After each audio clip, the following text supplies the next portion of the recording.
Let's now bring in CNN senior international correspondent Frederick Pleitgen in Damascus, Syria. Fred, just a few hours ago, you were actually in Aleppo where this alleged bombing happened. What did Syrian officials have to say? Well, it's interesting, Jake. They didn't say anything about any American warplanes that allegedly might have been in the air there. And I was in two places in Aleppo. I was on the front line right in the city center. And then later on, I was actually in the north of Aleppo, which is actually the main place where the Syrian armed forces are currently conducting that offensive. Of course, what they're trying to do is they're trying to encircle the rebel-held areas of Aleppo and work their way all the way up to the Turkish border. And while we were in both of those areas, there were actually warplanes in the air at all times, or almost all times that we were there. You could also every once in a while hear thuds from what appeared to be bombs being dropped, but there was no one on the ground who would have said that they had spotted an American plane or that they believed that there had been American planes conducting bombings inside Aleppo, Jake. Interesting. While you were in Aleppo, you also gained exclusive access to the Syrian government front lines as the pro-Assad Syrian army, backed by Russia, is trying to amp up its attacks to crush the forces, the rebel forces. What did you see? What were some of the most horrific things that you witnessed there? Well, it was all horrific, and I have to say that the front line in Aleppo, inside of the city, goes right through the old town, which is one of the most historic places in the world, really, and a lot of that has been reduced to rubble. But what we also saw is a very confident Syrian army, and they also made no secret of the fact that the reason why they're so confident is because they now have that support from Russia. Let's have a look. Years of urban combat have laid waste to Aleppo's old town.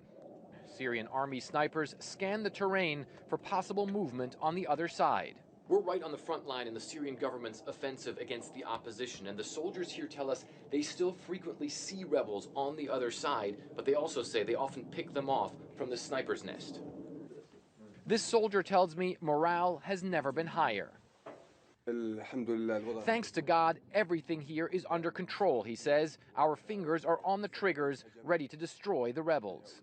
Bashar al-Assad's forces have made major gains in the Aleppo area in recent weeks, while the opposition rebels say they're simply being slaughtered. But for years, this battlefield was in a stalemate, the front line right around Aleppo's ancient citadel.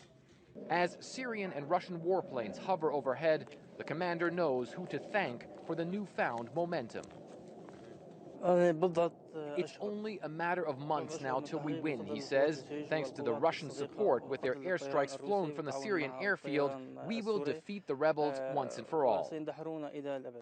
Aleppo was Syria's largest and one of its most historic towns. Tourists from all over the world used to flock to the old town before it was engulfed by Syria's brutal civil war.